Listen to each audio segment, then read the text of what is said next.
నమస్తే today news కి స్వాగతం.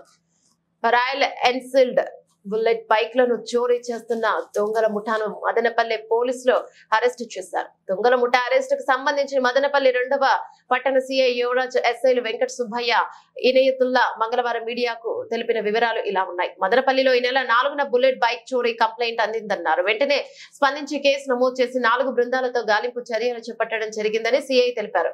ఈ క్రమంలోనే నిందితుల పలమనేరుకు చెందిన స్కూటర్ మెకానిక్ జావేద్ ముజంబల్, పఠాన్ ఇర్ఫాన్ ఖాన్, అక్బర్ హుసేన్, తంబల్లపల్లి నియోజకవర్గంలోని పెద్ద తిప్ప సముద్రానికి చెందిన బాలు అనే 21 ఏళ్ల వ్యక్తి అనే ముఠాలోని 5గురు యువకులు ఒక గ్యాంగ్ గా ఏర్పడి పలమనేరు, మదనపల్లి ప్రాంతాలలో బుల్లెట్ బైక్లను దొంగిలించి తీసుకెళ్లి పొరుగు జిల్లాలో విక్రయించేవారన్నారు.